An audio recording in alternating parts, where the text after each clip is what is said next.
नमस्कार, हांव सागर नायक मुळे आयज तुमचे मुखार येवपाचें रिजन की गोंयांत आयज एक बोवाळ चालू आसा जावं वयता त्या जाग्यार एकूच आवाज जावं आयकुपाक मेळटा तो म्हणल्यार म्हादयक लागून. आनी म्हादयचो इशू म्हणल्यार कर्नाटका गव्हर्मेंट तो म्हादय न्हंय आपले म्हणल्यार कर्नाटका वाटेन करपाक सोदता. आनी जर तर अशें जालें जाल्यार ताजो अफेक्ट आमचेर कसो जातलो म्हणून हांवें एक काम केल्लें आशिल्लें. एक्चुली हें 2 वर्सां पयलीं काम केल्लें. आमची घरा फाटल्यान जुवारी न्हंय आसा थंय वचून हांवें काम केल्लें.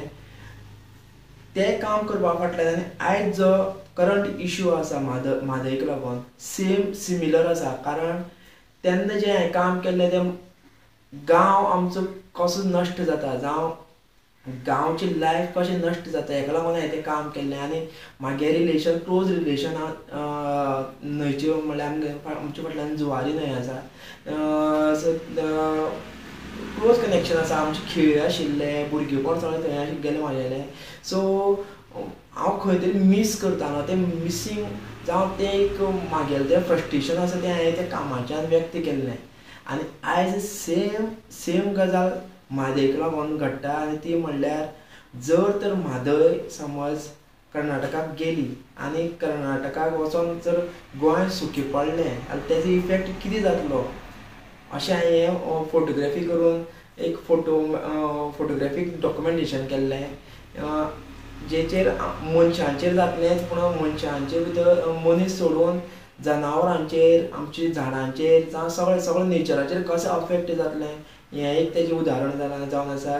सो हांव सगळ्यां कडेन मागतां की की हात जोडून मागतां की तुमी सगळ्यांनी हेका लागून आवाज उठोवचो.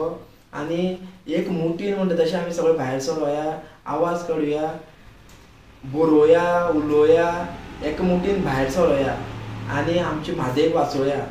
आयज खूब जाण अशेंय आसा थोडे की आपल्या कामान आपल्या लायफान बिजी आसा. म्हादयक लागून कशें कितें जाता तें कोणाक पडलेलें ना.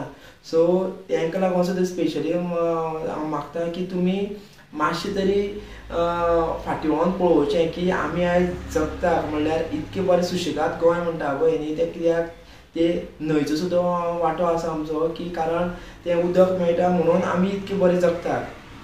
आनी तें जर ना जाल्यार शुवर आमी राक्षस जातले.